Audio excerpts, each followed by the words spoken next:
Hey guys, so I'm here today to read chapter 8 of Tales of a Fourth Grade Nothing by Judy Blume. We're almost done with the book. We only have 3 chapters left, so we'll finish it this week. So, chapter 8. The TV Star. Aunt Linda is my mother's sister. She lives in Boston. Last week she had a baby girl, so now I have a new cousin. My mother decided to fly to Boston to see Aunt Linda and the new baby. I'll only be gone for the weekend, my mother told me. I was sitting on her bed watching her pack. I know, I said. Daddy will take care of you and Fudge. I know, I said again. Are you sure you'll be all right? She asked me. Sure, why not? Will you help Daddy with Fudge? Sure, Mom, don't worry. I'm not worrying. It's just that Daddy is so, well, you know, he doesn't know much about taking care of children. Then she closed her suitcase. We'll be fine, Mom, I said. I was really looking forward to the weekend. My father doesn't care about keeping things neat. He never examines me to see if I'm clean, and he lets me stay up late at night.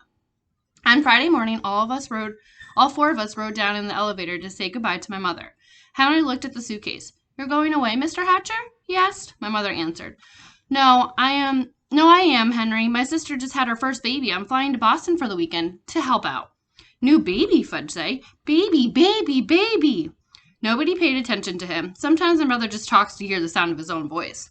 Have a nice visit, Mrs. Hatcher, Henry told my mother when we reached the lobby. Thank you, Henry, my mother said. Keep an eye on my family for me. Will do, Mrs. Hatcher, Henry said, giving my father a wink.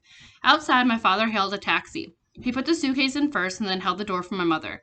When she was settled in the cab, my father said, Don't worry about us. We'll be just fine. Just fine, Mommy, Fudge yelled. Bye, Mom. See you Sunday, I said. My mother blew us kisses. Then her cab drove away. My father sighed while Fudge jumped up and down calling, Bye, Mommy, bye, bye, bye.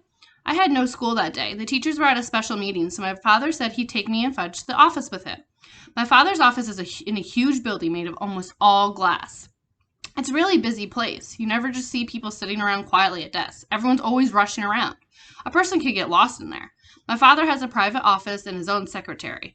Her name is Janet, and she's very pretty. I especially like her hair. It's thick and black. She has the longest eyelashes I've ever seen.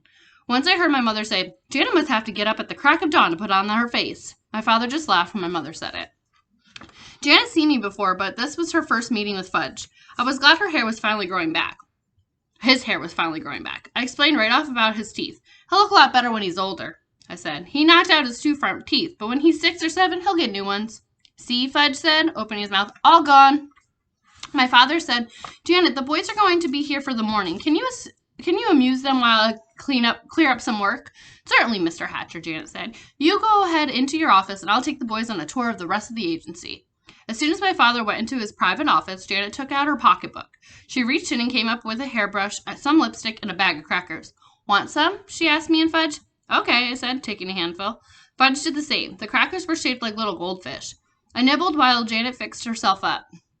She had a big folding mirror in her desk drawer. Here's my cat. She set it on top of her desk and went to work on herself. When she was finished, she looked exactly the same as when she came in. But I guess she didn't think so because she said, that's much better. Cat, come on. Sorry. Then she put all her stuff away and took me by one hand and Fudge by the other. We walked down a long hall through a doorway and into another section of the agency. We came to a room where there was a bunch of kids with mothers. I guess there were at least 50 of them. Most of the kids were all small like Fudge. Some were crying. Is this a nursery school or what? I asked Janet. She laughed. They're here to try out for the new toddler bike commercial. You mean they all want to be a kid who rides a toddle bike on TV? Yes, at least their mothers want them to be picked, Janet said. But we only can use one. You mean only one out of all these kids is going to be picked? That's right, Janet said. Who picks them, I asked. Your father and Mr. Denberg are doing it.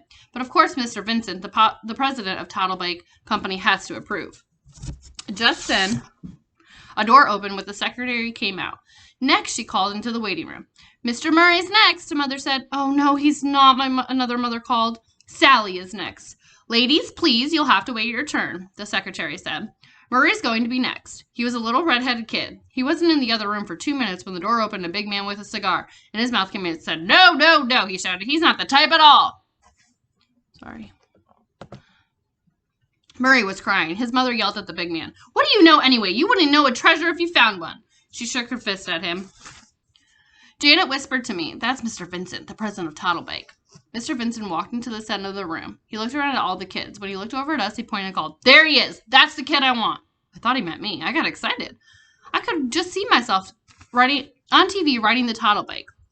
All my friends would turn on their sets and say, "Hey, look, there's Peter." Sorry, the cat. While I was thinking about what fun it would be, Mr. Vincent came over and grabbed Fudge. He lifted him up. "Perfect," he cried. "He's perfect." The mothers who were waiting picked up their kids and left right away. Mr. Vincent took off with Fudge in his arms. Janet chased him. She called, "But, Mr. Vincent, you don't understand." I ran after Janet. Mr. Vincent carried Fudge into the other room. He announced, "I found him myself, the perfect kid to ride Toddlebike in the new commercial." Mr. Vincent put Fudge down, took the cigar out of his mouth. There were 2 other men in the room. One of them was Mr. Denberg. The other was my father. "Hi, Daddy," Fudge said. "George," my father told Mr. Vincent, "this is your son. He's no actor or model. He can't make your Toddlebike commercial." "He doesn't have to be an actor or model. He's perfect the way he is," Mr. Vincent insisted. "Now look, George, we want to make the best possible commercial for your company, but Fudge can't be the boy to ride Toddlebike." "Now you listen, Hatcher," Mr. Vincent raised his voice. I wonder why he called my father Hatcher, just like Mr. Yarby did. Mr. Vincent pointed to Fudge. "Either the kid rides my Toddlebike or I'll take my account to another advertising agency. It's that simple." My father looked at Mr. Denberg. "It's your decision, Warren," Mr. Denberg told my father. "I don't want to be the one to tell him what to do." My father picked up Fudge and held him in his lap. "Would you like to ride the Toddlebike, Fudge? It's just like the one you have at home." "Why are you asking him?" I said. "What does he know about making commercials?" My father acted like he'd forgotten I was even around. "I'm thinking, Peter," he said. Please be quiet." "Well, Hatcher," Mr. Vincent said, "what'll it be? That kid of yours, or do I move to another agency?" I remembered how my father lost the Juicio account because of Fudge. Now maybe he'd lose this one too, and I don't think he can afford that. Finally, my father said, "All right, George, you can use him. On one condition, though." "What's that, Hatcher?" Mr. Vincent asked. "The commercial has to be made this afternoon. After today, my son Fudge will not be available." "That's fine with me, Hatcher," Mr. Vincent said. "Is he going to get paid?" I asked my father. "I'll worry about that, Peter," my father said. That probably meant yes. He'd be paid and have lots of money in the bank. I'd have nothing, and someday I'd have to borrow from him. No, wait a minute. Never. I can never borrow money from Fudge. I'll starve first. "Can I at least watch when you make the commercial?" I asked. "Certainly," my father said. "You can watch the whole thing." I turned to Mr. Denberg. "Will Fudge be famous?" I asked. "No, not famous, but a lot of people will think he looks familiar," Mr. Denberg said. I turned to Mr. Vincent. "Do you know he has no top front teeth?" "That's part of his charm," Mr. Vincent said. "And he cut off all his hair 2 months ago." "Well, he looks fine, just fine now," Mr. Vincent said. "And he can't even talk in long sentences yet," I told everyone in the room. "He doesn't have to say a word," Mr. Vincent told me. I couldn't think of another reason why Mr. Vincent shouldn't use Fudge in his Toddlebike commercial. It was settled. Soon Fudge would be a famous television star, and I would be plain old Peter Hatcher, 4th grade nothing. "Let's begin right after lunch," Mr. Denberg said. "We should get it filmed in about 2 hours." While my father and Mr. Denberg worked out the arrangements, I asked Janet where the men's room was. She walked me to it. I told her thank you and that she didn't have to wait. I found my own way back. When I was safely inside, I looked at myself in the mirror and said, "I wish that Fudge had never been born," I thought. "Everything good always happens to him. If he hadn't been born, I wish he would be 9 or 10 like me. Then Mr. Vincent wouldn't want him to be on him to ride the Toddlebike in his commercial." Janet sent down to the coffee shop for some sandwiches and drinks. After we all ate, we all walked to another section of the agency where the cameras were set up. A make-believe street scene was there. In the background, the Toddlebike was shiny red. My father told Fudge all he had to do is ride it around. Apparently my cats really like this book because they're both now in here. My father told Fudge that all he had to do was ride it around. Fudge liked that. He zoomed all over the place. "Vroom, vroom, vroom," he called. My father, Mr. Vincent, and Janet sat in the folding chairs and watched the action. I sat on the floor, at my father's side. Mr. Denberg was the director. He said, "Okay, Fudge, we're ready for you to begin now. You ride the Toddlebike where I tell you, and I'll take a picture of you doing it, all right?" "No," Fudge said. "What do you mean, Hatcher?" Mr. Vincent. "Why did he say no?" My father groaned. "Look, George, using Fudge was your idea, not mine."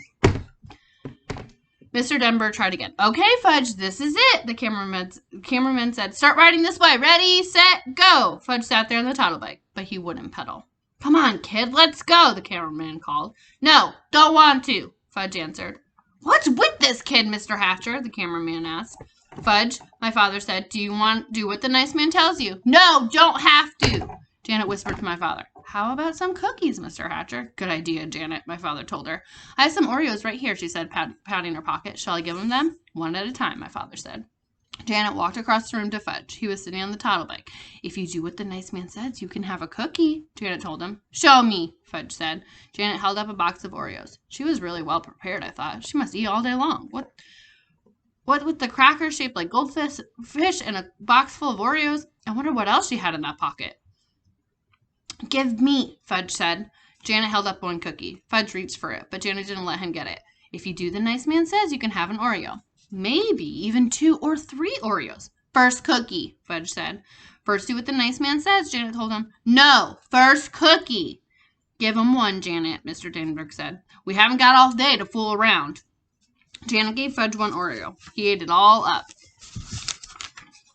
Okay, kid. All ready now, the cameraman said. You ride over to me. Fudge didn't do it. Mr. Vincent was losing his patience. Hatcher, he hollered, you get that son of yours to ride my toddle bike or I'm taking the whole account away from you and your agency. Must I remind you, George, using Fudge was your idea, not mine, my father said. Forget about this whole whose idea it was, Hatcher. He's your kid. You better get through to him now. I have an idea, my father said. He walked to the corner of the room and beckoned to the others. Mr. Denberg and Mr. Vincent gathered around him, along with the cameraman and Janet. They looked like a bunch of football players huddled together talking about the next play. Soon my father called, Peter, would you like to join us, please? Sure, Dad, I said. What is it? Peter, we want you to ride the toddle bike for us to show Fudge how it's done. But he already knows how to ride, I said. That's Zeus. Sorry.